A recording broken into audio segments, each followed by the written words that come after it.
मेरे प्यारे देशवासियों, हमारे देश में सुप्रीम कोर्ट ने बार बार यूनिफॉर्म सिविल कोड को लेकर जो चर्चा की है, अनेक बार आदेश दिए हैं, क्योंकि देश का एक बहुत बड़ा वर्ग मानता है और उसमें सच्चाई भी है कि जिस सिविल कोड को हम लेकर के जी रहे हैं वो सिविल कोड सचमुच में तो एक प्रकार का कम्युनल सिविल कोड है, भेदभाव करने वाला सिविल कोड है।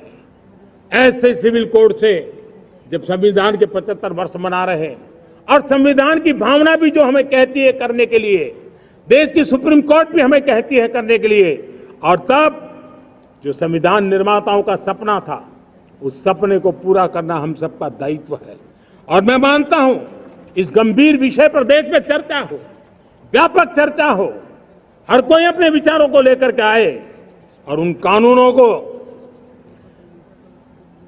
जो कानून धर्म के आधार पर देश को बांटते, जो ऊंच नीच का कारण बन जाते हैं, ऐसे कानूनों को आधुनिक समाज में कोई स्थान नहीं हो सकता है। और इसलिए मैं तो कहूंगा अब समय की मांग है कि देश में एक सेकुलर सिविल कोड हो।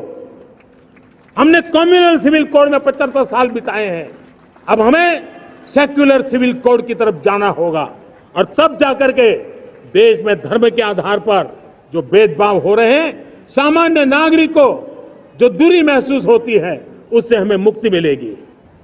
बीते वर्षों में वुमेन लेड डेवलपमेंट मॉडल पर हमने काम किया है।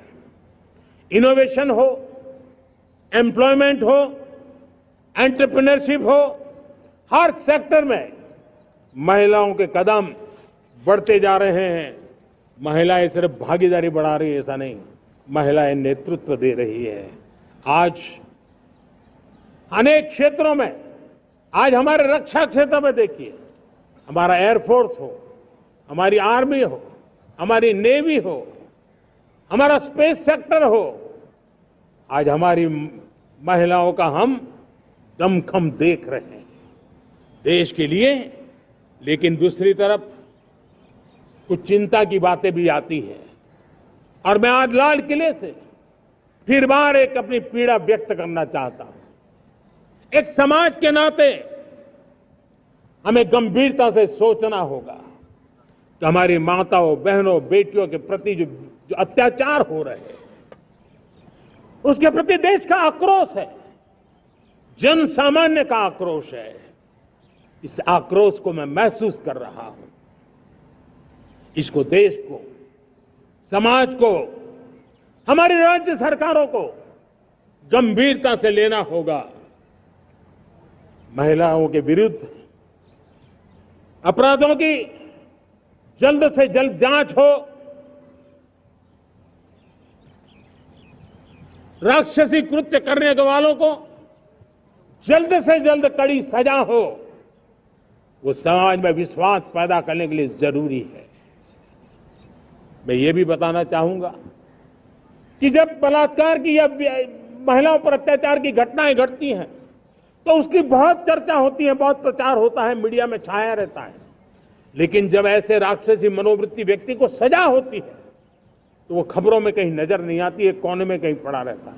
अब समय की मांग है कि जिनको सजा होती है उसकी व्यापक चर्चा हो, ताकि ऐसा पाप करने वालों को भी डर पैदा हो कि ये पाप करने की हालत ये होती है कि फांसी पर लटकना पड़ता है।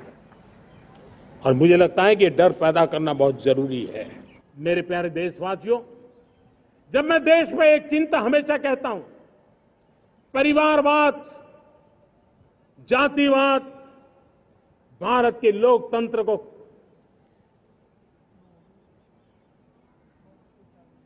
बहुत नुकसान कर रहा है। देश को, लोक राजनीति को हमें परिवारवाद और जातिवाद से मुक्ति दिलानी होगी। आज मैं देख रहा हूं मेरे सामने जो नौजवान है, उसमें लिखा हुआ है माय भारत, जिस संगठन का नाम है उसकी चर्चा लिखी है, यहाँ बहुत बढ़िया तरीके से लिखा हुआ है। माय भारत के अनेक मिशन है। एक मिशन ये भी है कि हम जल्द से जल्द देश में राजनीतिक जीवन में जनप्रतिनिधि के रूप में 1 लाख ऐसे नौजवानों को आगे लाना चाहते हैं।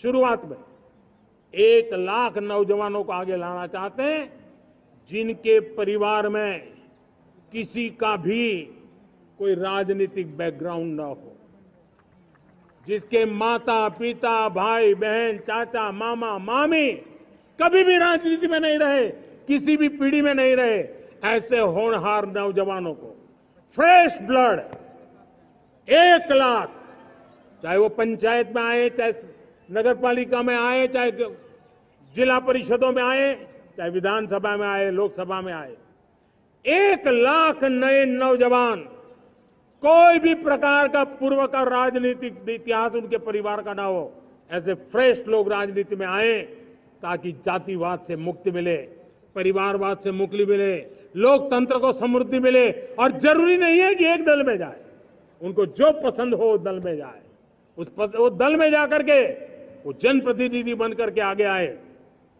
देश तय करके चले कि आने वाले दिनों में 1 लाख ऐसे नौजवान जो परिवार राजनीति से दूर दूर का संबंध नहीं है, ऐसे फ्रेश ब्लड आएंगे तो सोच भी नहीं आएगी, सामर्थ्य भी नहीं आएगा, लोकतंत्र समृद्ध होगा।